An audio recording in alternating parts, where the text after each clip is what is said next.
Mau kemana? Mau beli bubur buat sarapan. Oh ya udah. Saya nitip satu. Assalamualaikum warahmatullahi wabarakatuh. Semoga Anda hari ini dalam keadaan sehat walafiat dan tentunya tetap istiqomah dalam keimanan dan ketakwaan. Amin ya robbal alamin.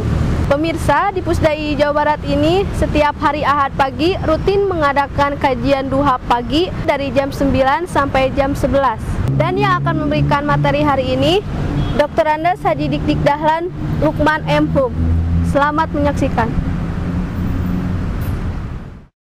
Assalamualaikum warahmatullahi wabarakatuh. Alhamdulillahirabbil alamin. Wassalatu wassalamu ala mursalin wa ala alihi wa sahbihi ajmain. Asyhadu an la ilaha illallah wahdahu la syarika lah wa asyhadu anna Muhammadan abduhu wa rasuluh. Allahumma shalli ala Muhammad wa ala ali Muhammad. Ma'asyiral muslimin juga duha yang dimuliakan Allah. Alhamdulillah hari ini Ahad tanggal 2 Rajab 1442 Hijriah bertepatan dengan tanggal 14 Februari 2021. Insya Allah sesaat lagi kita akan mengikuti kajian doa yang akan disampaikan oleh Bapak Dr. Haji Dik Dahlan Lukman M. Seperti biasa kajian kita pada hari ini dengan tema dialog Abu Bakar dan Ibnu Umar dan Lina. Seperti biasa kajian kita dibagi dua bagian. Bagian pertama adalah penyampaian materi doa, waktunya lebih kurang 1 jam, dan kemudian kita masuk ke dialog doa. Untuk itu mari kita buka pengajian ini dengan basmalah. Dan kepada yang terhormat kami persilakan Bapak Dr. Haji Dik Dahlan Lukman M. untuk menyampaikan materi doa. Assalamualaikum warahmatullahi wabarakatuh. Innal hamdalillah nahmaduhu wa nasta'inuhu wa nastaghfiruh wa na'udzu billahi min shururi anfusina wa min sayyiati a'malina may yahdihillahu fala mudhillalah wa may yudlil fala hadiyalah. Asyhadu an la ilaha illallah wahdahu la syarikalah wa asyhadu anna Muhammadan abduhu wa rasuluh. Allahumma shalli wa sallim wa barik ala Muhammadin wa ala alihi wa sahbihi ajmain.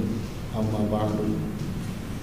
Bapak dan Ibu sekalian, kita bersyukur kepada Allah Subhanahu wa taala atas limpahan nikmat dan karunia-Nya kita bisa bersilaturahmi, berkumpul dalam rangka kajian duha di Pusdai, yang mudah-mudahan setiap langkah kita semua dari rumahnya masing-masing, dari kediamannya masing-masing ke tempat ini mendatangkan rahmat, hidayah serta keberkahan dari Allah Subhanahu wa taala. Salawat dan salam mudah-mudahan senantiasa dilimpahkan kepada junjungan kita Nabi Muhammad sallallahu alaihi wasallam beserta seluruh sahabat, para tabi'in, dan mudah-mudahan sampai pulang kepada kita semua selaku umatnya yang senantiasa berupaya untuk mencontoh segala suri tauladannya. Bapak dan Ibu sekalian, tadi Pak Amran sudah menyampaikan ya, hari ini kita sudah masuk bulan Rajab ya, tanggal 2. Bulan Rajab itu bulan keberapa? Ketujuh ya? Betul ya, ketujuh? Coba ada yang hafal nggak nama-nama bulan Islam?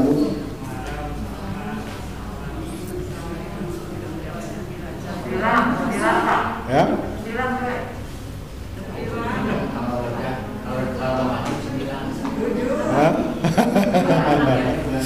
Coba acungkan jari lah, siapa yang hafal?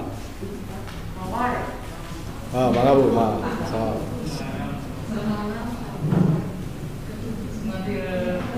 ya? Oh, kena, ada 7, ada 9. Ya?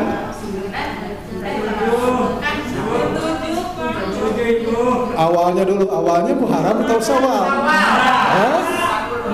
Muharram ya. Muharram, Syafar, Rabiul Awal, Rabiul Akhir, Jumadil Awal, Jumadil Akhir, Rajab, Sya'ban, ya. Sanes Rawah namanya. Sya'ban, kemudian Ramadan, Syawal, bukan Hafid, Zulqa'dah. Zulqa'dah, Zulhijjah. Itu sanes Rayagung namanya. Jadi itu kalender Hijriah ya, yang biasa kita sebut dengan kalender Islam ya.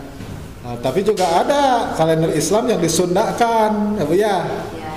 Mana kalender yang Islam yang disundakan? Muharram, Safar,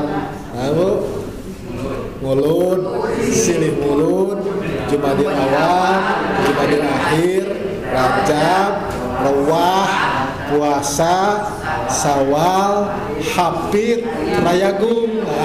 Itu. Jadi itu Sundanya. Ya, Bu.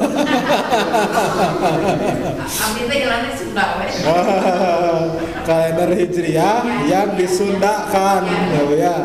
Tapi kalau yang aslinya mah tadi Muharram, Safar, Rabiul Awal, Rabiul Akhir, Jumadil Awal, Jumadil Akhir, Rajab yang ketujuh ya, Sya'ban, kemudian Ramadan, Syawal, Zulqa'dah, Zulhijjah. Itu ya. Ada ingatnya kan Januari Februari wae. Tapi kan Sundanya aja gitu. Sunda aja. Ya. Kenapa kita harus hafal? Ya, karena itu adalah mutiara kita ya Bu ya. Itu adalah harta benda kita gitu.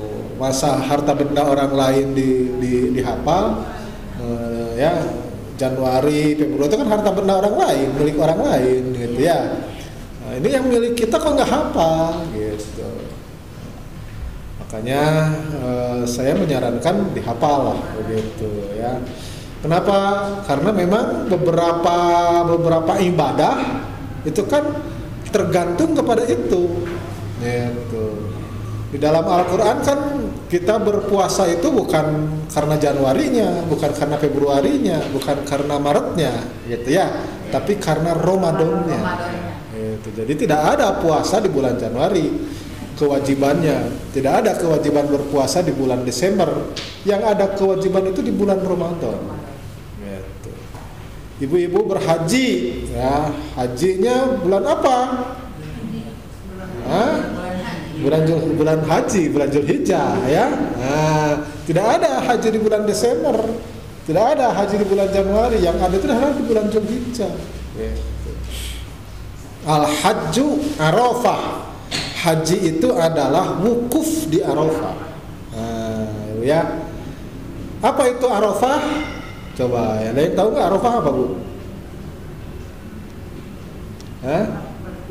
Al-Hajju Arafah. Haji itu adalah wukuf di Arafah.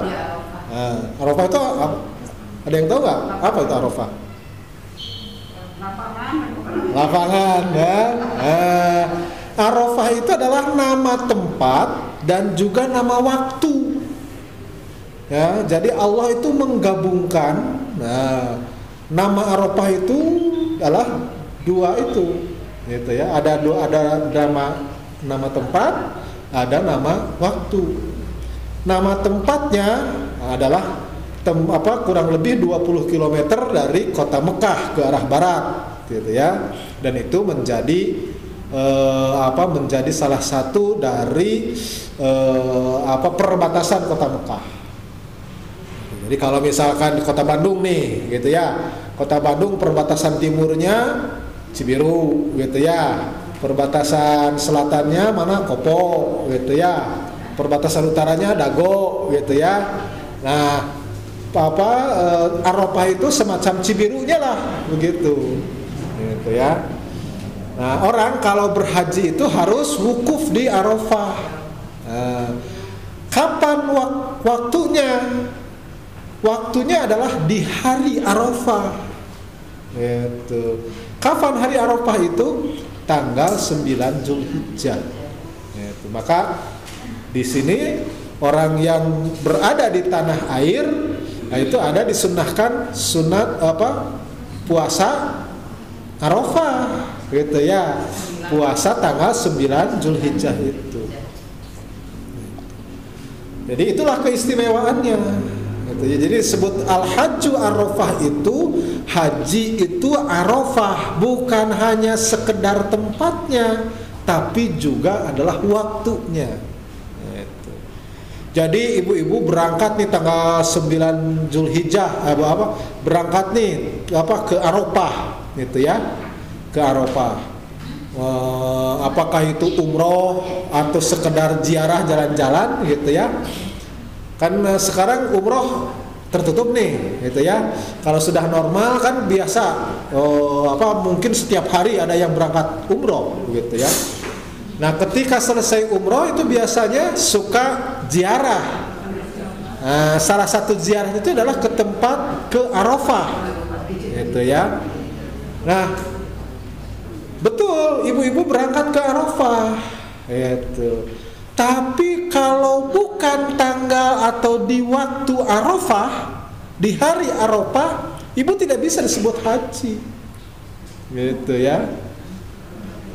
Jadi harus pada tanggal atau di hari Arafah, gitu.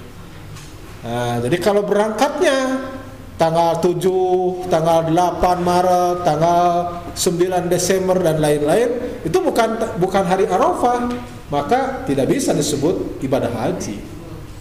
Gitu, ya. Jadi kapanpun berangkat ibu-ibu ke padang Arafah, kalau bukan di hari Arafah, maka itu tidak bisa disebut ibadah haji. Gitu. Ya, piknik aja kata ibu, ya.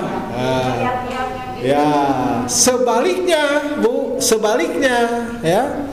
Ibu berangkat dan bapak berangkat ke mana saja, ke tempat termahal sekalipun, ke Tokyo, ke Moskow, ke New York, gitu ya, atau mungkin ke planet Mars, planet Venus, mangga lah silahkan, gitu ya. Tanggal 9 Zulhijjah, ibu-ibu teh ngahajakeun tanggal 9 Zulhijjah berangkat ke mana lah, gitu. Tapi bukan ke Arafah, ke tempat yang disebut dengan Arafah, maka juga tidak bisa disebut ibadah haji. Jadi ibadah haji itu adalah menggabungkan antara nama tempat dan nama waktu. Gitu, ya. Nah, hari ini Bapak Ibu sekalian, kita sudah masuk di tanggal 2 Rajab. Ya, 2 Rajab itu adalah bulan ke-7 ya, di bulan Hijriah. Ada apa di bulan Rajab, Bu? Banyaknya apa? Bagi kita umat Muslim. Ya, keberkahannya dalam bentuk apa? Ya, ibadah. Gitu ya. Ada yang ibadah khusus di bulan Rajab gitu? Puasa 3 hari. Hah? Ya. Ya, Bu. Yang diajarkan Nabi Muhammad. Ya, sebenarnya secara khusus nggak ada, Bu. Ya, yang ada itu ada Isra Miraj aja, gitu ya. Ada Isra Miraj aja.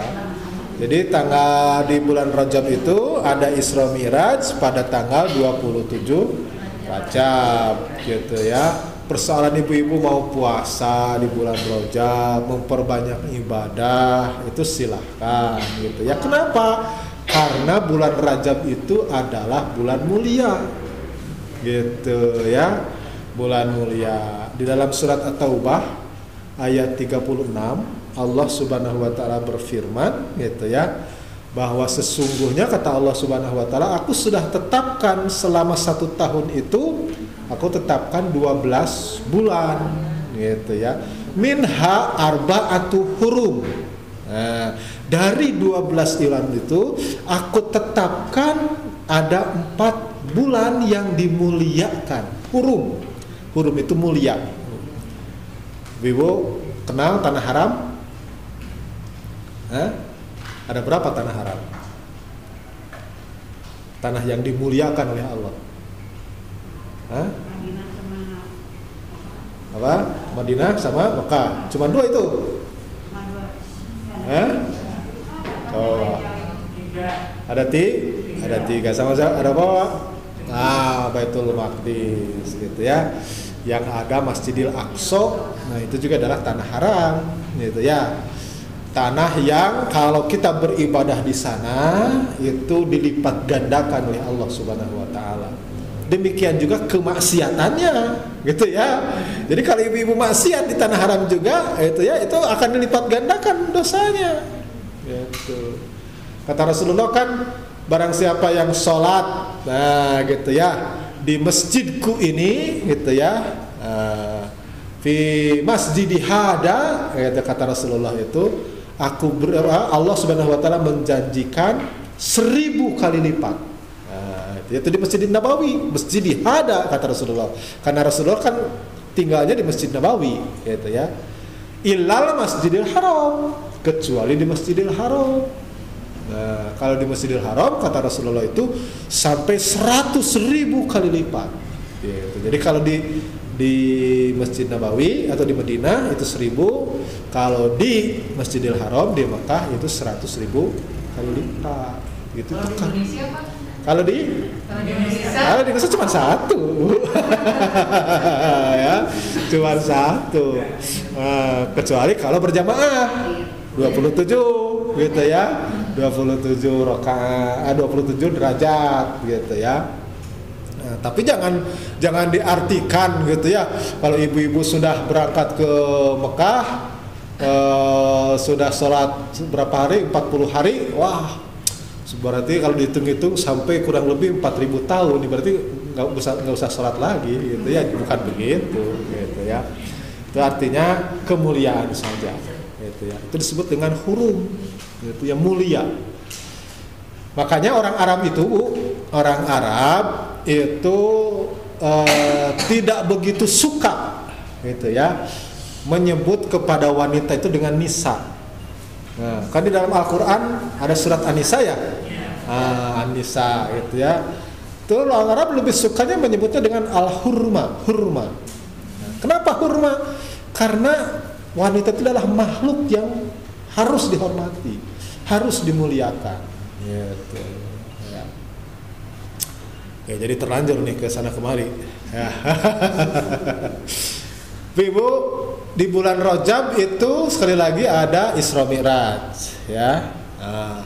Isra Mi'raj itu adalah peristiwa yang memang sangat menggemparkan gitu ya, sangat menggemparkan.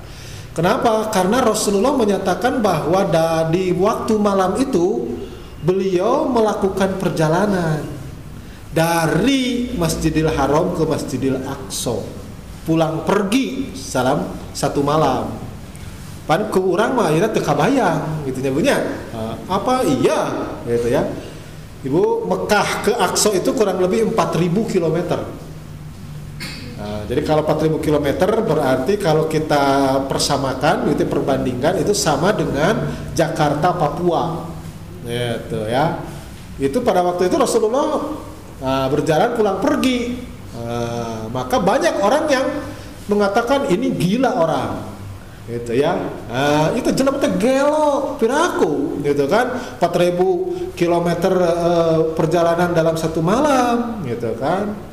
Tetapi Abu Bakar As-Siddiq, ya, Abu Bakar As-Siddiq itu apapun yang dikatakan oleh Rasulullah itu akan diterimanya dengan baik. Maka kemudian Abu Bakar itu ditambah dengan As-Siddiq itu karena beliaulah orang yang pertama membenarkan apapun yang dikatakan oleh Rasulullah. Sehingga kan orang yang pertama kali masuk Islam juga adalah Abu Bakar As-Siddiq ya. Ketika kejadian Isra Mi'raj juga siapa yang membenarkan pertama adalah Abu Bakar As-Siddiq. Gitu, ya. Nah, saya ingin sekalian kenal Bu dengan Abu Bakar As-Siddiq? Tahu namanya. Hah? Tahu?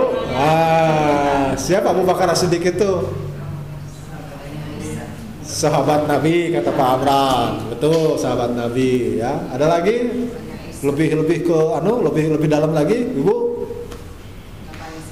Bapaknya Siti Aisyah, betul gitu ya. Apa ada lagi? Yang lain? Ya?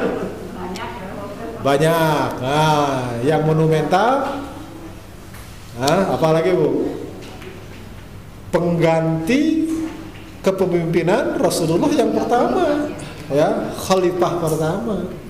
Jadi setelah Rasulullah wafat meninggal dunia, nah, itu yang menggantikan adalah Abu Bakar As-Siddiq. Gitu. Yang kedua siapa Bu? Umar bin Khattab, ya. Setelah Umar bin Khattab, kemudian Utsman bin Affan. Nah, yang terakhir Ali bin Abi Thalib. Nah, yang empat ini disebutnya Khulafaur Rasyidin, gitu ya. Ini memang hal-hal kecil gitu ya, hal-hal kecil gitu ya. Tapi itu kan bagian daripada sejarah, gitu ya. Coba Ibu tahu nggak putra putri Rasulullah ada berapa? 7. Ada 9, ada 7. Wah, Bu. Yang dari Khadijah ya Pak ya? Dari Khadijah 7. Oke, Pak Bram. Siapa aja 7 itu? Qasim, Abdullah, Qasim, Abdullah. Siapa lagi? Fatimah. itu yang ke-7 Umi Kalsum, Umi Kalsum. Oke, Zainab. Kemudian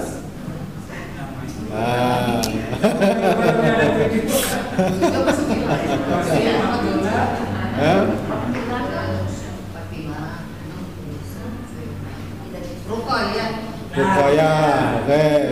Jadi berapa semuanya? 7 apa sih? 7. Laki-laki 2, perempuan 4. Perempuan 4, gitu ya. Laki-laki 3. Cuman 3 itu 2 dari Siti Khadijah, yang 1 dari Maria Al-Qibtiyah, ya. Yang 2 itu siapa? Tadi Qasim sama Abdullah, gitu ya. Sementara yang 4, yang perempuan Zainab, Ruqayyah, Umi Kulsum sama Fatimah, gitu ya. Zainab itu adalah anak yang pertama, ya. Nah, saya suka koreksi nih, ya, ketika berdoa, kadang-kadang disebut Khadijah Al-Kubra, gitu ya, Khadijah Al-Kubra. Sebenarnya bukan Khadijah yang Al-Kubra. Al-Kubra itu adalah Zainab. Kubra itu kan paling besar, gitu ya. Jadi Zainab Al-Kubra sebenarnya, gitu ya. Kalau Fatimah Az-Zahra, gitu ya disebutnya. Kalau Ibrahim itu adalah putra Rasulullah dari Maria Al-Qibtiyah, gitu ya. Maria Al-Qibtiyah itu siapa? Maria Al-Qibtiyah itu adalah istri Nabi, gitu ya, yang asalnya dari budak pemberian dari dari penguasa Mesir, gitu. Jadi dulu makan ada yang disebut dengan hamba sahaya, ya Bu ya. Nah, hamba sahaya itu dihadiah-hadiahkan. Yang disebut hamba sahaya itu bukan perempuan saja, laki-laki juga ada, gitu. Nah, ketika Rasulullah mendapatkan hadiah dari orang Mesir, nah, itu adalah hamba sahaya perempuan. Nah, salah satunya adalah Maria Al-Qibtiyah. Tapi kemudian oleh Rasulullah dinikah. Nah, setelah dinikah beliau punya putra namanya Ibrahim. Nah, ketika Ibrahim meninggal dunia, itu terjadi gerhana matahari. Nah, jadi ur tenau heboh gitu ya. Nah, Bapak-Ibu sekalian, sunnatullah gitu ya, sunnatullah ketika ada orang-orang yang orang-orang yang yang kurang berkenan dengan kebiasaan-kebiasaan itu akan disingkirkan. Nah, jadi misalkan ada sudah terbiasa nih di masyarakat itu seperti ini gitu ya. Ibu-ibu membuat keanehan-keanehan gitu ya. Itu biasa. Kan Rasulullah juga sama, Bu. Rasulullah itu oleh orang-orang jahiliyah itu pertama dianggapnya dukun. Ya, yang kedua dianggapnya juga kahin, majnun. Ya, apa tuh majnun? Orang gila. Gitu ya. Ada juga Rasulullah itu disebutnya sebagai orang yang yang terhipnotis gitu ya. Macam-macam lah gitu ya. Nah, Abu Bakar As-Siddiq juga sama. Sampai diusir Abu Bakar As-Siddiq itu oleh negerinya, oleh kampungnya. Nah, ketika dalam sebuah perjalanan itu Rasulullah Abu Bakar As-Siddiq itu mau pergi berangkat gitu ya, bertemulah dengan Ibnu Ad-Daginah. Ad-Daginah. Ketika Ad-Daginah ini ditanya, Abu Bakar ini ditanya oleh Abu Daginah, mau kemana engkau Abu Bakar? Maka kemudian beliau menjawab, saya ini sudah diusir oleh orang-orang sekampungku. Gitu ya. Kenapa? Gitu ya. Karena mungkin tadi itu beda itu, gitu ya, beda. Yang harusnya menyembah berhala dan lain-lain, gitu ya. Ini malah beribadah seperti apa yang disampaikan oleh Rasulullah. Apa komentar Ibnu Daginah? Inna mithlaka, sesungguhnya orang seperti kamu, kata Ibu Daginah, la yakhruj, tidak pantas untuk keluar, wala yukhraju, dan juga tidak pantas untuk diusir, dikeluarkan. Kenapa? Fa innaka taksibul ma'dum, karena sesungguhnya engkau adalah orang yang taksibul ma'dum itu orang yang inovatif gitu ya. Watasilur rahimah, engkau juga adalah orang yang suka bersilaturahmi. Watahmilul kalla, dan engkau adalah orang pekerja keras gitu ya. Watakriud doipa, dan engkau adalah orang yang senantiasa melayani tamu. Watu'inu ala nawaibil haq, dan kau juga senantiasa menolong atas apapun kebaikan orang lain. Wa ana laka jarun, dan aku akan senantiasa, kata Ibu Daginah, itu menjagamu. Farji fa'bud rabbaka bibaladika, maka kembalilah sekarang. Jadi deui we lah sana gitu. Yuk diantar ku abdi sana gitu ya. Nah, seperti itu. Nah, ini dialog Abu Bakar dengan Ibu Daginah. Nah, Bapak sekalian, ucapan Ibnu Daginah ini gitu ya, hampir sama persis dengan ucapan Ibunda Khadijah kepada Rasulullah Shallallahu Alaihi Wasallam ketika Rasulullah itu menerima wahyu yang pertama. Jadi ketika wahyu yang pertama datang, itu Rasulullah itu menggigil, ketakutan gitu ya. Jadi mangalah bayangkan itu biasa bahasa Sunda sadayana, Bu? Orang Sunda sadayana? Biasa jadinya kecuali Pak Amran unggul ya. Bisa ya. Susah mengucapkan aja ya. Maka bayangkan lah, Bu, gitu ya. Bayangkan di Gua Hiro. Ada yang pernah naik ke Gua Hiro, Bu? Belum? Gak naik? Saya masih sehat, sudah 6 kali naik ke Gua Hiro, Bu. Jadi sekalian, Gua Hira itu gitu ya, kenapa dipilih oleh Rasulullah sebagai tempat tahanus gitu ya? Karena kalau ibu duduk di Gua Hira itu bisa melihat ke semua arah kota Mekah. Gitu ya. Nah, jadi kalau ibu duduk di Tangkuban Perahu gitu ya, ibu tidak akan bisa melihat ke Cibiru. Ya. Paling juga bisa melihatnya ke Subang gitu ya, ke Ciater gitu ya, ke Lembang dan lain-lain begitu ya. Nah, itu sekalipun Tangkuban Perahu sekarang kan dipakai jadi simbol Kota Bandung. Ya, KBB demikian juga gitu ya. Tapi kalau Rasulullah naik ke Gua Hira, beliau duduk di Gua Hira, itu bisa melihat ke Ji'rona, bisa melihat ke Arafah, bisa melihat ke Tanim, dan juga ya apalagi ke Arafah gitu ya, karena memang dekat gitu. Nah, sekalian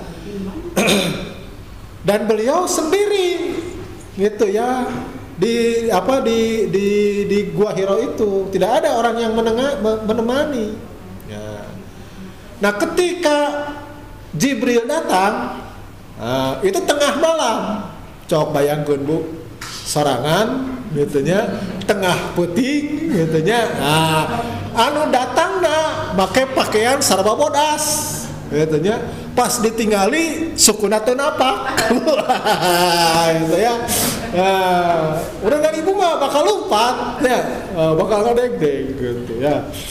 Maka jangan heran dalam hadis itu disebutkan sampai 3 kali Rasulullah disebutkan diperintah Iqra, ya, baca.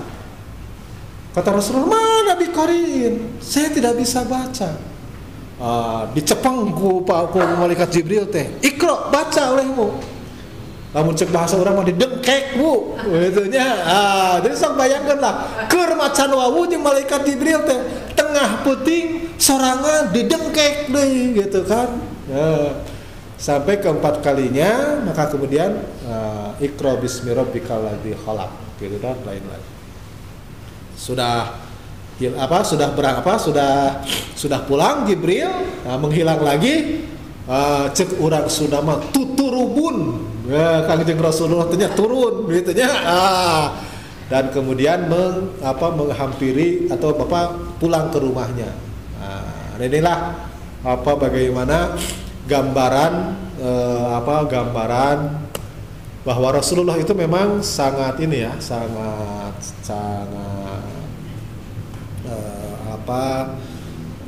harmonis keluarga dengan Ibunda Khadijah gitu ya. Ini ya dialognya. Ketika sampai ke rumah, kelihatan pucat pasi gitu ya mukanya, oleh Khadijah ditanya, ada apa ini? Kata Rasulullah, Jammiluni. Ibu uninga terang surat Muzammil. Apa tuh artinya jamil? Selimut. Nah, artinya selimuti aku. Kenapa? Karena saking takutnya Rasulullah itu. Jammiluni. Selimuti aku. Nah, diselimutan, ngagoler, disimutan. Nah, namun ku orang Sunda membeureunnan di kompres sebenarnya. Sebadas panas gitu kan. Nah, setelah sudah kelihatan tenang, maka kemudian ditanya, ada apa wahai suamiku? Nah, ini jawaban Rasulullah. Laqad khasitu ala nafsi. Aku sangat khawatir dengan diriku. Aku sangat ketakutan. Barusan aku kedatangan seorang, lain-lain lah begitu ya. Maka apa yang dikatakan oleh Khadijah? Faqalat Khadijah, kalla, engkau tidak harus khawatir, gitu ya. Wallahi, demi Allah, kata Ibunda Khadijah. Itu sampai bersumpah. Ya. Ma yuhzikallahu abada. Allah tidak akan pernah menghinakanmu. Kenapa? Abada. Ini sama dengan ucapan tadi Ibnu Daginah tadi. Itu. Innaka latasilur rahima, karena sesungguhnya engkau adalah tukang silaturahmi, ya, yang pertama. Kemudian yang kedua, wa tahmilul kalla, engkau adalah pekerja keras. Wa taksibul ma'du, engkau adalah orang yang inovatif. Saya nanti jelaskan lah inovatifnya apa. Wa taqri'ud daifa, dan engkau adalah orang yang suka melayani tamu. Wa tu'inu ala nawaibil haq, dan engkau juga adalah orang yang senantiasa menjaga kepada berbagai kebaikan. Inilah barangkali yang disebut dengan kesalehan sosial, gitu ya. Jadi di zaman jahiliyah juga sebenarnya sudah ada kesalehan sosial itu, gitu ya.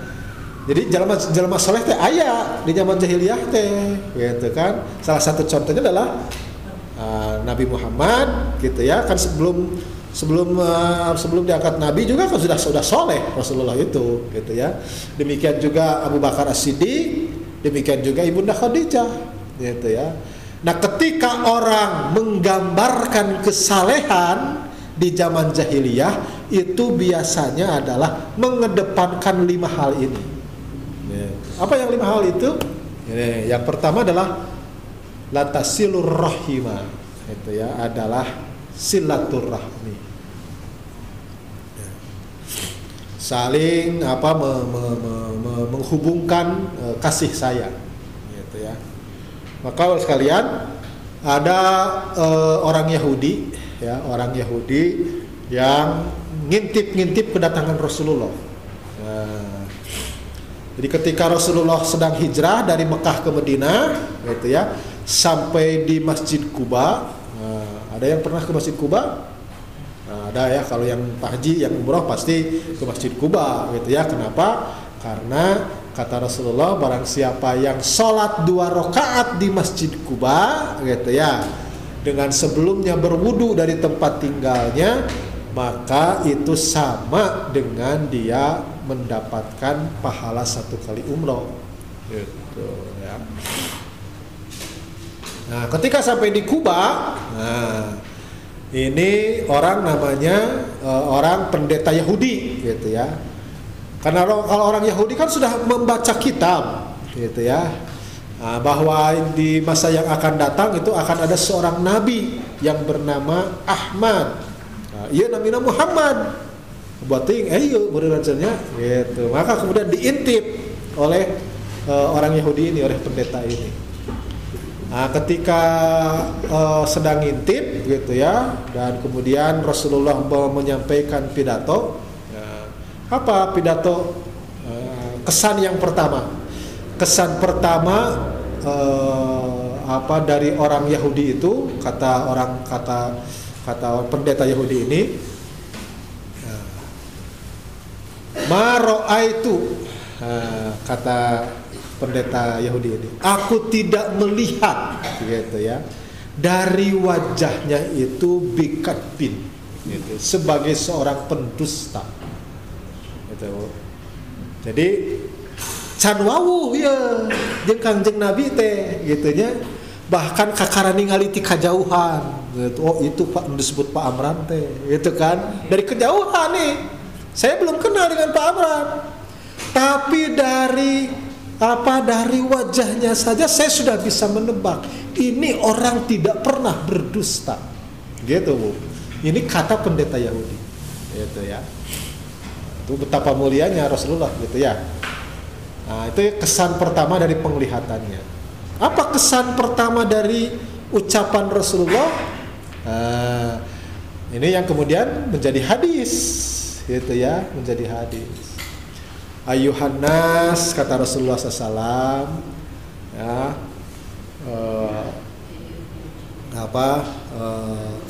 afsus salam, sebarkanlah salam. Apa yang dimaksud dengan sebarkan salam, Bu?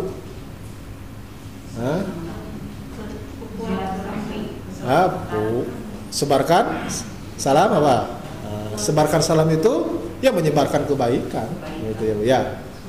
Jangan hanya mengucapkan salam saja, Bu, ya. Jadi asa nges naon, asa ngesampurna lamun urang papanggih jeung batur ngucapkeun salam. Assalamualaikum, gitu kan, asa gagah ya, gitu ya. Bukan hanya sekedar itu yang disebut dengan salam, betul. Itu adalah ucapan yang dicontohkan oleh Rasulullah, gitu ya. Jadi kalau bertemu itu ucapkan salam. Bahkan ada etikanya, gitu ya. Etikanya bagaimana? Yang muda harus yang pertama kali mengucapkan salam kepada yang lebih tua, gitu ya. Yang sedikit kepada yang lebih banyak. Jadi kalau misalkan saya di sini di depan ibu-ibu, kan banyakan orang, gitu kan. Anggaplah saya yang sedikit, maka saya yang berkewajiban mengucapkan salam terlebih dahulu kepada ibu-ibu.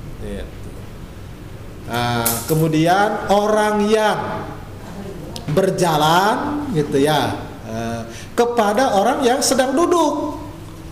Jadi kalau ibu-ibu misalkan berjalan di gang, gitu ya, kemudian kita melewati orang yang sedang duduk-duduk, kan ibu-ibu man cukup orang Sunda mah sok nagog di golodognya punya, bari nyiaran geuningannya gitu nya. Ngarobrol gitu kan. Non. Tah aya Bu. Tapi akhirnya disebut teh ngarumpi ya punya. Kagosip gitu ya.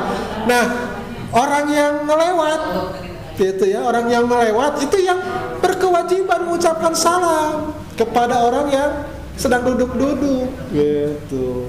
Yang sedang duduk-duduk mah kalem aja Bu, gitu ya. Ulah, kemana? Assalamualaikum, kedah, gitu kan. Nah, justru orang yang berjalan yang harusnya mengucapkan salam. Kalau ibu berkendaraan, gitu ya. Nah, itu yang juga berkewajiban pertama kali mengucapkan salam kepada orang yang jalan. Jadi jangan, itu dalam rangka untuk menghilangkan kesombongan, ketakaburan. Ulah ngarep-ngarep ibu teh ngucapkeun salam, narima salam tinu jalan-jalan, gitu ya. Jadi kalau misalkan ibu lewat gazebo nih, ada teman sedang lari-lari, sedang jalan santai lah begitu ya. Nah, ibu sedang di dalam kendaraan, ibu yang berkewajiban itu mengucapkan salam kepada mereka. Itu etikanya. Tetapi lebih daripada itu, Bapak dan Ibu sekalian, yang disebut dengan salam itu adalah itu ya, semacam perjanjian. Itu. Semacam perjanjian ketika ibu mengucapkan salam kepada saya, gitu ya. Itu adalah janji ibu kepada saya bahwa kalau saya berhubungan, bukan berhubungan itu. Saya contohnya bukan dengan ibu-ibu ya. Pak Amran mengucapkan salam kepada saya, gitu ya. Itu adalah harus diartikan bahwa ketika Pak Amran mengucapkan salam kepada saya, ketika saya berhubungan dengan Pak Amran, gitu ya, berhubungan dalam arti berkomunikasi, gitu ya, berinteraksi dan lain-lain, maka itu adalah janji Pak Amran, saya akan menjamin keselamatan Pak Dik-Dik. Gitu. Jadi Pak Amran tidak mungkin bicara bohong sama saya. Gitu ya. Pak Amran tidak mungkin menipu saya. Pak Amran justru akan memberikan kebaikan-kebaikan kepada saya. Itu adalah ucapan salam yang sebenarnya, yang hakikatnya. Absus salam itu seperti itu. Jadi lain ngesaukur ucapan salam wungkul gitu kan, tapi ucapan kedalaman salam itu adalah seperti itu.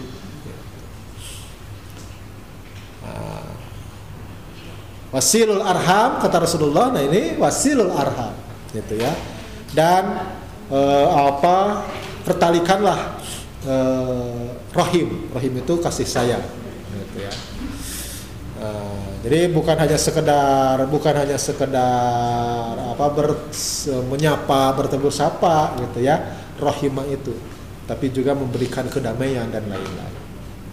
Sampai Bapak dan Ibu sekalian, kata Rasulullah itu dianggap tidak orang itu tidak beriman. La yu'min sampai 3 kali Rasulullah menyebutkannya. Tidaklah beriman, tidaklah beriman, tidaklah beriman. Ditanya oleh sahabat, siapa yang tidak beriman ya Rasulullah? Nah, malayu man jarrahu bawa'iqahu, kata Rasulullah. Orang kalau merasa tidak aman oleh tetangganya, gitu. Bisi ayah putra ibu-ibu gitu ya, punya motor, diganti knalpotna angenon recing gitunya, kemudian digerung-gerung dipayun imah batur gitu kan, ngagandengan batur. Nah itu tidak silaturahmi namanya. Itu komo hareupeun kanon hareupeun panto anu keur gering mah gitu kan, itu namanya tidak silaturahmi. Ketika ibu-ibu ngalongok gitu kan, aya nu teu damang gitu ya, itu juga silaturahmi gitu. Dan ibu-ibu pami ngalongok teh gitunya lain ngan saukur tepang wungkul ya Bu nya. Tapi doakeun Bu. Doakeun. Lain dia mah nu gering teh diajak ngobrol ibu nya, ngalir ngidul. Rasulullah itu justru kalau nengok itu sebentar saja, ya. Ketika dia sudah menyampaikan apresiasinya, empatinya, gitu ya, sing sabar, mudah-mudahan sing janten naon penggugur dosa urang sadayana, gitu ya. Terus ngucapkeun Allahumma rabbana azhibil ba'sa isfi wa anta syafi la syifaan illa syifauka syifaan la yughadiru saqama. Cekap sakitu itunya, mudah-mudahan sing ngal damangnya mangga mulih deui ibu teh gitu. Ulah ieu mau ngobrol ngalir ngilu kunaon jantung, kamari ge tetanggaan di jantung nanti lu poe cenah itu, atuh beuki we nya beuki soak gitu ya. Ya itu latasilur rahimah. Yang kedua wa tahmilul kalla. Tahmilul kalla artinya pekerja keras. Hamala yahmilu itu membawa. Al-kalla itu sesuatu yang beban, yang kuat, yang besar gitu ya. Wa tahmilul kalla. Jadi ya bekerja dengan keras gitu ya. Sekalian Rasulullah kan sejak kecil ya sudah mengembala kambing gitu ya dan lain-lain. Kemudian ketika masuk ke usia dewasa dia juga ikut dagang dengan pamannya gitu. Kenapa sih gitu ya? Nah inilah karena ini tahmilul kalla. Padahal Rasulullah itu kan darah biru ya, darah biru Rasulullah itu. Beliau itu adalah putranya Abdullah. Abdullah itu putra siapa? Putra Abdul Muttalib. Siapa Abdul Muttalib itu? Penguasa Mekah itu. Iya, anak presiden, incuna wali kota lah begitu ya. Incuna wali kota Kanjeng Nabi teh, gitu kan. Tapi ngangon doma, dagang gitu ya. Kenapa? Ini dalam rangka untuk menanamkan ini tahmilul kalla. Nah, wataksibul ma'dum. Kasab itu apa? Ibu terang kasab. Neangan kasab geuningan cek ibu teh nya. Gitu ya. Ya berusaha, mencari kepaya. Al ma'dum. Terang ma'dum naon Bu? Adam. Nah, Adam itu adalah diciptakan dari sesuatu yang tidak ada. Gitu ya. Adam, jadi inovasi ya, jadi mengusahakan sesuatu yang sebelumnya tidak ada, itu adalah inovasi, gitu. Nah, ya. Apa itu contohnya? Contohnya Rasulullah itu ketika ada pertengkaran di antara para orang-orang Quraisy, Rasulullah itu menyelesaikannya dengan bijak. Beliau mengemparkan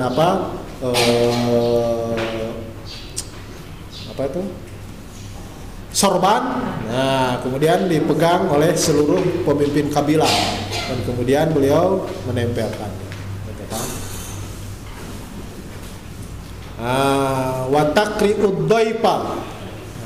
Itu beliau orang-orang jahiliyah, orang-orang jahiliyah yang baik, termasuk Rasulullah, itu juga adalah taqri'ud dhaifa. Artinya senang melayani ad-dhaifa, tamu.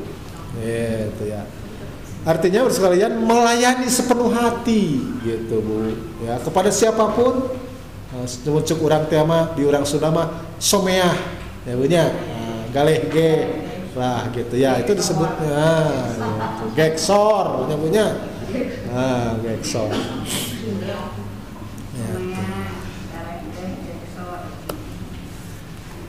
Yang terakhir watu'inu ala nawaibil haq, aktif dalam berbagai kebajikan gitu ya. Jadi kalau Pusdai ada program membantu bencana gitu ya, ibu-ibu ikut gitu kan.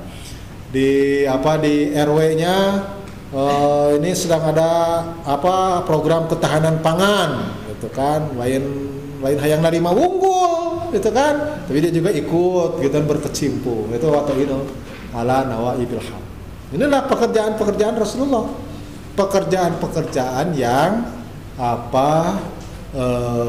menjadi kesalehan sosial pada waktu itu. Sekalian, nah kalau itu sudah berjalan di zaman jahiliyah, gitu ya. Sekarang pertanyaannya, bagaimana dengan Islam, gitu ya? Bagaimana dengan perspektif Islam, sekalian? Tentu saja ada beberapa hal terkait dengan kesalehan sosial atau amal soleh ya. Di dalam Al-Quran itu ada yang disebut dengan amal soleh. Ibu pengen hoyongnya disebut hoyong punya kategori amal soleh gitu ya. Apa itu kategorinya sekalian? Tentu saja yang pertama adalah keimanan ya. Jadi mungkin saja di zaman jahiliyah itu banyak juga orang yang berbuat baik. Abu Lahab baik, Abu Jahal baik, Abu Sofyan baik, cek babaturanana. Ya punya cek babaturanana gitu ya. Itu. Tapi menurut Allah tidak bisa disebut sebagai amal soleh. Gitu ya. Kenapa? Nah ini buat sekalian. Yang pertama karena yang disebut dengan amal soleh itu kalau dilandasi dengan keimanan. Menurut Al-Furqan ayat 23, Allah Subhanahu wa taala itu memberikan apresiasi kepada mereka yang beramal soleh. Wa qadimna ila ma amilu min amalin. Yang kedua, sekalian, harus diyakini gitu ya, bahwa setiap amal soleh itu fali nafsi gitu ya, untuk dirinya. Sekalian, man amila sholihan fali nafsi, gitu ya. Itu adalah untuk dirinya. Jadi ibu-ibu memberikan sedekah kepada anak yatim, itu jangan dianggap sedekah ibu-ibu itu untuk anak yatim. Bukan, untuk kita itu, untuk ibu-ibu. Nah, saya gambarkan begini. Ibu-ibu punya uang 2 juta rupiah gitu ya. Nah, berangkatlah ibu-ibu itu ke BCA, ke Mandiri atau ke BRI gitu. Diserahkanlah uang itu kepada teller gitu ya, dengan juga bersamaan dengan memberikan buku tabungan ibu gitu.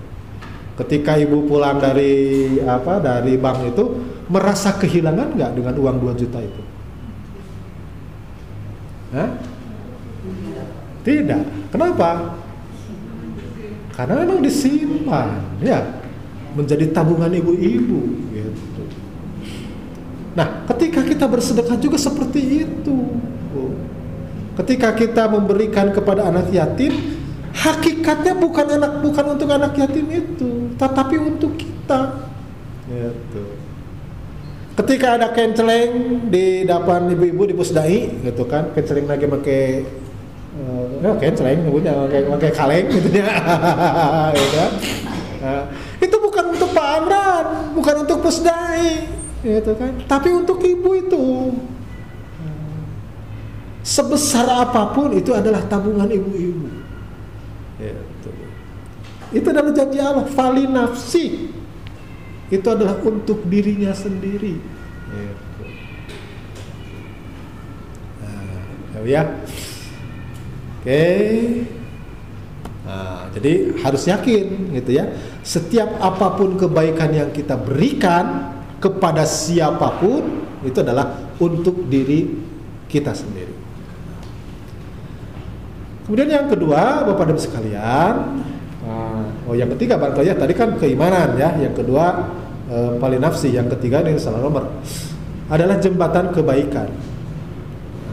Man amila sholihan min dzakarin aw untha wa huwa mu'minun falanuhyiyannahu hayatan thayyibah. Itu ya. Barang siapa yang beramal soleh min dzakarin aw untha, baik itu laki-laki maupun perempuan, wa huwa mu'min. Nah, tadi ya.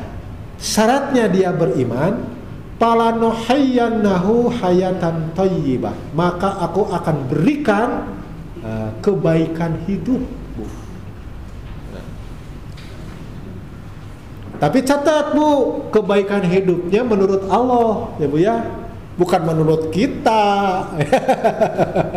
Sebab baik menurut kita belum tentu baik menurut Allah.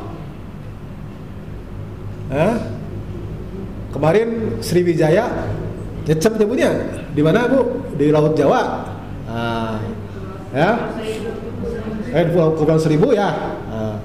Tapi kan ada beberapa keluarga yang tidak jadi naik pesawat Sriwijaya itu. Karena harus swab yang terlalu mahal. Ada juga yang ketinggalan berangkatnya gitu ya. Nah, menurut dia tega Allah gitunya. Wing tenges mayar tapi teka bawa gitu kan. Tapi ketika sudah mendengar bahwa pesawat itu jatuh, alhamdulillah. Sudah itu kan. Iya, gitu. Jadi Ibu simkuring nuju alit ditaros ku tatangga naon cita-cita. Teu pernah nyebutkeun jadi ustad Bu. Kapungkur simkuring teh ngapa ditaroskeun teh jong jadi dokter. Oh ya, jantan polisi, bahkan jantan presiden, sesuatu hal yang tidak mungkin gitu kan. Nah, tapi akhirnya simkuring jadi ustad gitu. Inilah yang terbaik menurut Allah. Itu. Falanuhyiyannahu hayatan thayyibah.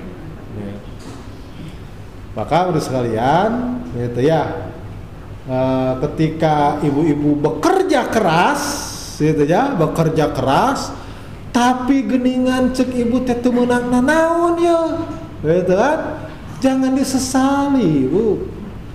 Karena bekerja keras itu hanya sekedar untuk menyelesaikan atau untuk mendapati kemudahan-kemudahan. Inna ma'al usri yusra, ya Bu ya. Dalam kesulitan itu ada kemudahan.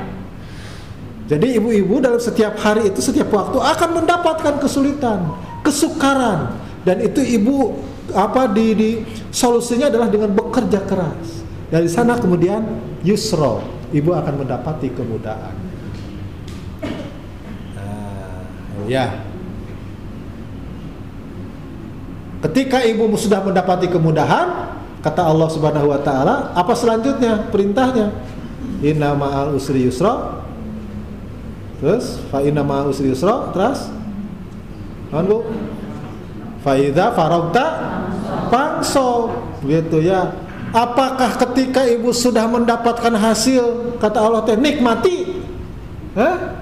Enggak ya. Tapi justru perintahnya pangsob. Neangan deui gawe nu sejen. Gitu Bu. Ya. Jadi kasarna cek Allah teh gawe, geus gawe. Neangan deui pagawean. Gitu Bu. Terus gitu. Nah, ini justru menjadi kebiasaan orang-orang barat sekarang ya. Orang barat, orang Jepang, orang Korea, gitu kan. Orang Jepang dan orang Korea itu kan senantiasa silih gitu pas siap-siap gitu kan. Nah, kenapa orang Korea menciptakan mobil Hyundai gitu ya? Itu karena untuk mematikan Honda gitu kan. Itu saling siap gitu. Makanya sekalian di kita mah ada yang disebut dengan pastabikul khairat. Ya. Pastabikul khairat itu adalah berlomba dalam kebaikan. Nah, kalau kita kan orang-orang kita itu hanya mengapresiasi dengan kata berlomba saja. Gitu. Al khairatnya dipicen. Tahunya. Apa itu yang disebut dengan berlomba? Berlomba itu kan mencapai garis finish, ya. Siapa yang paling duluan ke garis finish, itulah yang disebut dengan juara, pemenang.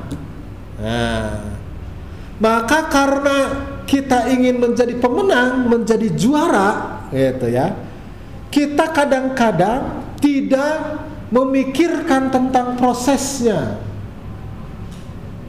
Nah, kadang-kadang gitu ya, kita berlomba itu sambil menyikut, ya, sambil menggunting dalam lipatan. Cek orang Sunda mah kadang-kadang dilengkas batur teh, gitu kan. Nah, dalam rangka apa? Agar kita tidak ada saingan, gitu ya. Atau yang lebih halus lagi, pakai doping, nyabunya. Gitu kan, pakai doping. Inilah moal saya suka sikut, moal ngarengkas batur gitu kan. Tapi sebelum saya berlomba saya pakai doping, gitu kan. Menang jadi juara, menang, gitu kan. Dia jadi juara, dia menjadi pemenang. Tapi dalam pandangan Allah hilanglah al khairatnya, gitu. Nah, kita yang diperintah itu adalah pastabikul khairat. Engkau berlomba, gitu kan, tapi jangan hilang al khairatnya, itu. Nah, itulah Bapak dan Ibu sekalian. Jadi insya Allah, gitu kan, setiap amal soleh kita itu harus menjadi jembatan kebaikan kita, gitu ya. Nah, yang terakhir Bapak dan Ibu sekalian, insya Allah Bapak dan Ibu sekalian, setiap kebaikan apapun, gitu ya, oleh Allah itu akan dinilai, ya, akan dinilai. Bapak dan Ibu sekalian, di dalam surat Wal Asri, ya, Wal Asri innal insana lafi khusrin, illal ladzina amanu. Orang itu, manusia itu, kata Allah, digolongkan sebagai orang rugi semuanya. Kemudian dikecualikan oleh Allah, illal ladzina amanu, kecuali orang-orang yang beriman. Padik-dik anu moal rugi teh nu beriman teh nu mana? Anu sok make sorban, nu sok make kopiah, gitu kan. Anu sapopoenan di masjid, gitu kan. Apa itu yang disebut dengan orang yang beriman? Komo make celana ngatung, gitu kan. Kemudian tarangna hararideung, gitu kan. Apa itu yang disebut dengan orang yang beriman? Gitu kan? Padik-dik sok tahajud tarangna bodas wae, gitu kan. Gitu kan. Seperti itu, Bukan seperti itu, harus sekalian. Artinya bukan harus simbol saja yang dikedepankan, gitu kan. Nah, salah satu lah, gitu ya. Saya ambil salah satu nih. Apa sebetulnya hakikat iman itu? Iman itu apa Bu artinya, Bu? Percaya, yakin, ya, yakin, yakin. Understanding, gitu ya. Understand, gitu ya. Yakin itu datangnya dari mana, Bu? Bukan awalnya. Iya, betul, yakin dari hati, gitu kan? Dari mana awalnya? Dari pemahaman. Nah, paham ya, Bu ya?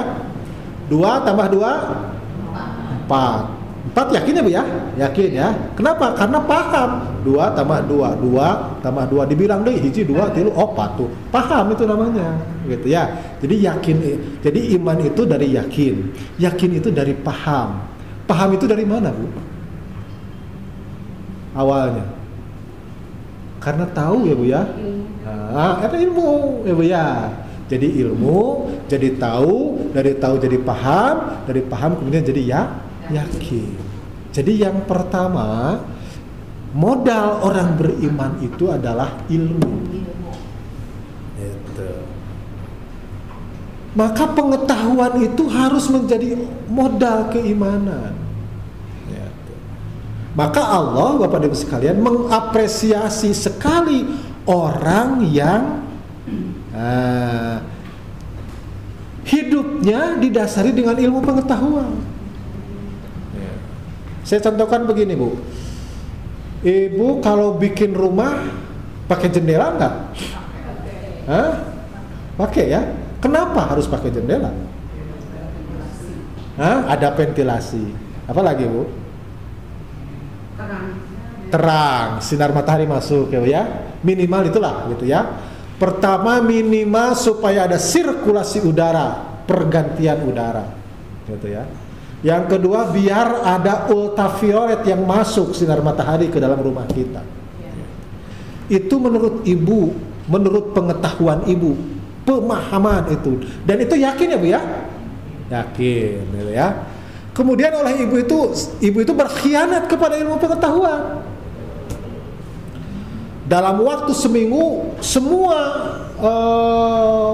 jendela ditutup, hordengnya ditutup, tidak pernah dibuka. Padahal di dalam rumah itu ada 11 orang manusia. Gitu kan? Jangan salahkan kalau seandainya semua penghuni rumah itu menjadi sakit. Gitu ya. Karena kita sudah mengkhianati ilmu pengetahuan. Ibu menurut insinyur Cek Ridwan Kamil, Pak Ridwan Kamil itu insinyur namanya. Sebuah komplek perumahan itu 60% itu boleh dibangun. Yang 40%-nya harus dibiarkan terbuka. Itu ya. Yakin itu Bu? Yakin ya? Oleh Ibu dikhianati itu pengetahuan. Semua pakai aspal, semua pakai paving block. Tatanggalan hiji-hiji acan. Apa yang terjadi? Kalau kemarau panas, ya. Kalau musim hujan banjir. Karena kita mengkhianati ilmu pengetahuan. Itulah iman.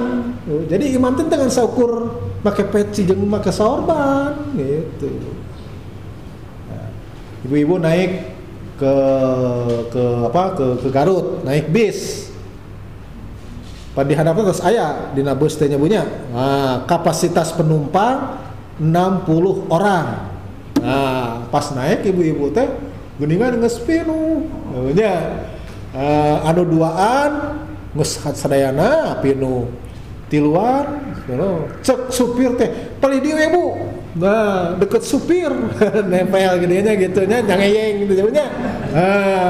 Gitu. Itu ibu sudah mengkhianati ilmu pengetahuan. Geus pinuh wae ditaekan gitu kan. Minimal ibu tidak akan nyaman. 2 jam tah ti Bandung ke Garut cicing gitu kan teu nyaman kan? Iya, karena ibu mengkhianati ilmu pengetahuan. Nah, itu yang pertama, Bu. Ini dari kata iman saja, Bu ya. Nah, yang kedua, kata Rasulullah, inna afdalal iman, sesungguhnya yang paling baik keimanan itu, seutama-utamanya iman itu adalah anta'lama, engkau mengetahui, meyakini gitu ya, annallaha ma'aka haitsuma kunta, bahwa Allah itu menyertai kamu dimanapun engkau berada. Ibu-ibu sering ya masuk ke Indomaret, ke Alfamart sering ya. Kemudian di Alfamart dan Indomaret itu yang nunggu cuma 2 orang, ya Bu ya, perempuan aja lagi gitu ya. Tapi ibu pernah ada keberanian untuk memasukkan permen atau peniti jarum sajalah ke dalam saku sebelum ibu membayar? Kenapa? Enggak, jangan dulu soal iman. Ini Jangan dulu berpikir dengan iman. Hah? Kan belum dibayar. Ya. Kenapa? Karena ada CCTV ya Bu ya. CCTV Bu. Saya katakan jangan dulu berkata iman lah gitu ya. Ini karena ada CCTV Bu. CCTV itu ya, itu hanya 5 meter ke kanan, 5 meter ke kiri Bu. Selebihnya tidak akan bisa melihat. Tapi ibu kan tetap aja nggak berani ya memasukkan permen ke dalam saku, ke dalam tas sebelum dibayarkan, karena ada CCTV. Gitu. Tah Allah mah lebih di CCTV Bu. Itu jauhnya. Allah itu lebih dari CCTV. Nah, alhamdulillah sekarang ini orang sudah tersadarkan itu, gitu ya. Ketika kita akan berbuat maksiat, keburukan, gitu ya. Allah pasti tahu. Gitu. Nah, tetapi sebaliknya Bu. Nah, sebaliknya kadang-kadang kita juga melupakan bahwa dalam setiap kebaikan sekecil apapun Allah itu mengetahui. Bagaimana contohnya Bu? Bu ibu masuk ke rest area 50 lah, tempat kamar di Dordar ya punya. Area 50 masuk ke dalam toilet, kan ibu dalam toilet itu sendiri ya. Tapi merasa nggak dilihat oleh Allah? Suka merasa nggak dilihat oleh Allah? Merasa ya. Tapi kenapa ketika ada sampah, ibu tak pernah tergerak oleh hatinya itu untuk menyisihkan sampah ke dalam tempatnya, ya. Ketika ada keran yang bocor, ibu nggak pernah tergerak hatinya untuk membetulkan lah gitu ya Bu ya. Abdi we dia di pusda ini dia punya rek budut itu kararieu teh keran teh gitu kan. Padahal kan Allah mengetahui Bu. Jadi ketika ibu memindahkan sampah sekecil apapun, dimasukkan ke dalam tempatnya, Allah itu tahu itu, gitu. Dan Allah akan mencatatnya Bu. Selain mencatat, akan dikembangkan Bu, bertambah Bu. Nambahnya sabaraha Bu? Nambahnya sabaraha? Kata Allah, fi kulli sumbulatin mi'atu habbah. Mungkin sampai 700 kali lipat Bu. Jadi lamun ibu-ibu micen kertas salamar karena tempat sampah, gitunya. Nah, ku Allah itu akan dianggap ibu itu sudah membuang sampah 700 sampah Bu. Itu Bu.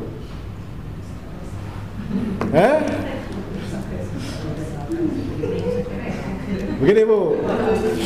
Nah, saya tanya begini Bu.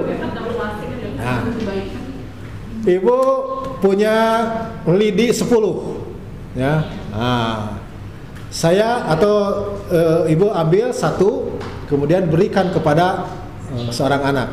Tinggal berapa Bu? 9. Salah Bu.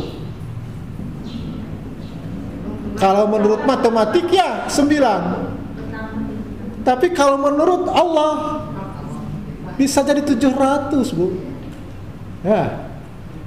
Kenapa? Karena yang 1 itu sudah jelas jadi amal soleh ibu. Dan salapan macan puguh.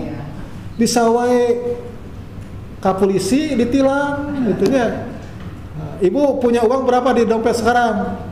100.000, 200.000 gitu ya. Yang 200.000 itu kemudian ibu berikan kepada pengamen, misalkan kepada literan 2.000. Tinggal berapa?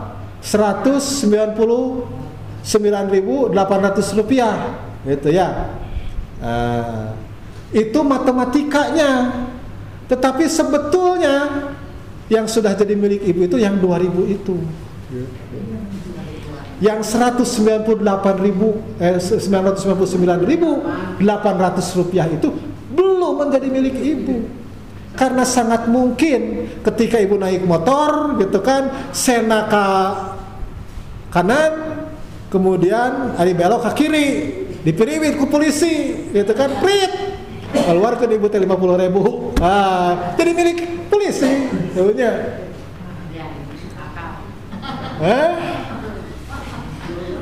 Bisa saja yang 159.000 itu, punten saya doakeun gitu kan. Dari sini Pos Dai belum sampai ke rumah, dijali ke ibu-ibu, masuk ke dokter, ke klinik, jadi jadi milik dokter, gitu ya. Yang milik ibu itu cuma 2.000 itu, Bu. Maka kata Rasulullah, mali, gitu ya. Akalta, apa yang engkau makan itu akan habis, akan hancur, asup kana septi tenggu. Ya. Malabista, apa yang engkau pakai itu akan rusak. Ya. Tetapi yang terakhir, mata sodakta, apa yang engkau sedekahkan itulah yang engkau nanti akan apa yang bakal ngagupai engke dina yaumil kiamah. Ya. Cek ahli sawarga teh cek malaikat sawarga, cek malaikat Ridwan, ibu paling dia ya surga teh, gitu ya. Ibu teh wow saha ieu teh, abdi teh kapungkur keusik anu dipasihkeun ka Pusdai, abdi teh bata anu kapungkur dipasihkeun ka musola, itu. Abdi teh Quran anu kapungkur dipasihkeun ka anak yatim, eta bakal ngagupayan kana sawarga teh. Gitu. Nah itu Bapak dan Ibu sekalian, kalau langkungan tuh yang nyabunya tinggal 5 menit deh.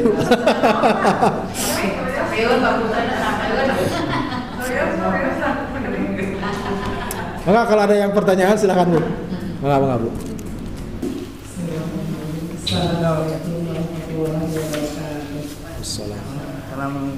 Berkaitan dengan bulan Rajab, katanya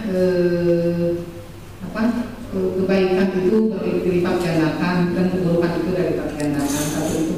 Yang kedua, apakah Rasulullah di bulan Rajab itu sahurnya berapa hari? Ada yang mengatakan sebulan, ada yang berapa hari? Mungkin itu aja. Assalamualaikum warahmatullahi wabarakatuh. Salam. Langsung aja. Ini aja sudah terhipnotis. Baik Bapak Ibu sekalian, sepanjang yang saya tahu ya Bu ya, tadi yang disebut dengan Rajab itu pertama adalah satu di antara bulan mulia ya. Kenapa mulia? Wallahu a'lam gitu ya. Karena Allah dan Rasulnya saja yang menentukan gitu. Kita tidak bisa milih-milih gitu ya. Yang 4 itu adalah pertama Rajab, yang kedua Bu? Baru.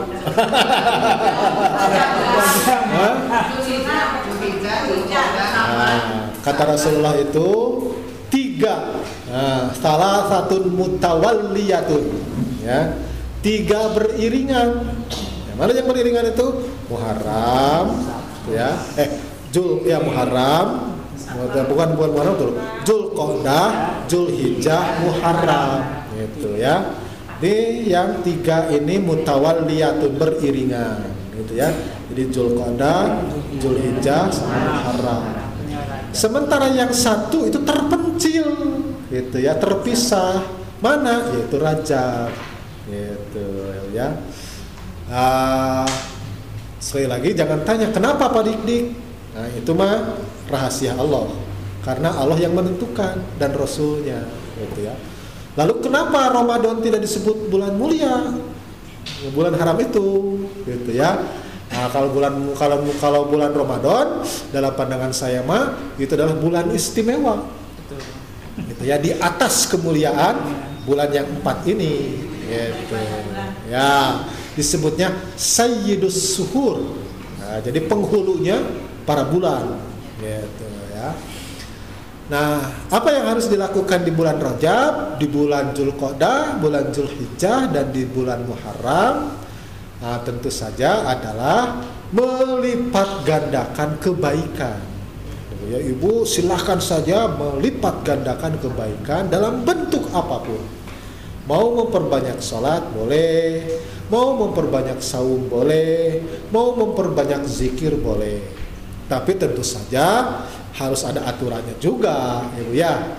Mana aturannya? Da cek padik-dik oge ngalobakeun salat. Cenah. Hayo geus salat subuh tujungkelan salat deui 8 rakaat gitu kan tidak boleh, ya.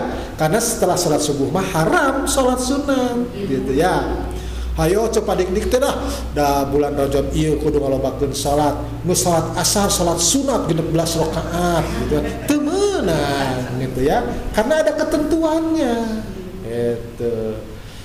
Padik-dik boleh saum di bulan Rajab? Boleh gitu ya.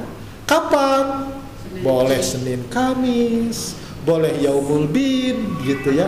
Rek unggal poe, ulah hari unggal poe mah gitu kan. Daku Kangjeng Rasul ge ditemeunankeun. Gitu. Jadi boleh ya Bu ya. Asal memenuhi ketentuan itu tadi. Nah Rasulullah bagaimana? Rasulullah memang Bapak dan Ibu sekalian tadi itu gitu ya, yang saya dapati adalah justru Rasulullah itu memperbanyak kalau saum itu di bulan Sya'ban gitu ya. Kata Aisyah, saya tidak melihat Rasulullah menyempurnakan ibadah saum kecuali di bulan Ramadan. Tetapi saya juga tidak melihat Rasulullah memperbanyak puasa kecuali di bulan Sya'ban. Jadi kalau mau memperbanyak gitu ya, boleh tadi sampai saum Daud, boleh itu di bulan Sya'ban gitu ya. Bulan Rajab boleh juga gitu kan. Nah, tetapi memang kalau ibu pertanyaannya kapan gitu ya, nah itu di bulan Sya'ban. Dan nanti setelah Syawal, di bulan Syawal gitu ya. Kalau bulan Syawal nah itu tertentu 6 hari gitu ya. Kalau bulan Syaban tidak ditentukan berapa hari gitu ya. Tapi Rasulullah nyebutnya aktar, lebih banyak gitu. Tapi juga bersekalian ada ketentuannya. Tadi boleh Senin Kamis, boleh saum Daud dan lain-lain. Nah, ketika sudah mendekati bulan Ramadan rem. Nah, kapan itu? 2 atau 3 hari sebelum Ramadan, ibu jangan puasa. Kenapa? Karena itu masuknya yaumus syak, gitu ya, hari keraguan. Nah, gitu kan? Karena ieu sok aya beda nyebutnya. Muhammadiyah mah ti heula cenanya persis jeung NU mah kepaneri gitu kan. Nah, itu yaumus syak gitu ya. Artinya ya ada keraguan. Apakah Rabu atau Kamis nih tanggal 1 itu, maka sudah sejak hari Senin ibu jangan puasa gitu ya. Nah, itu karena nanti bisa masuk ke hukumnya makruh gitu. Itu ibu ya. Nah, ada yang lain? Ada ibu lagi? Cukup? Cekap. Mari kita tutup dengan doa majelis. Bismillahirrahmanirrahim.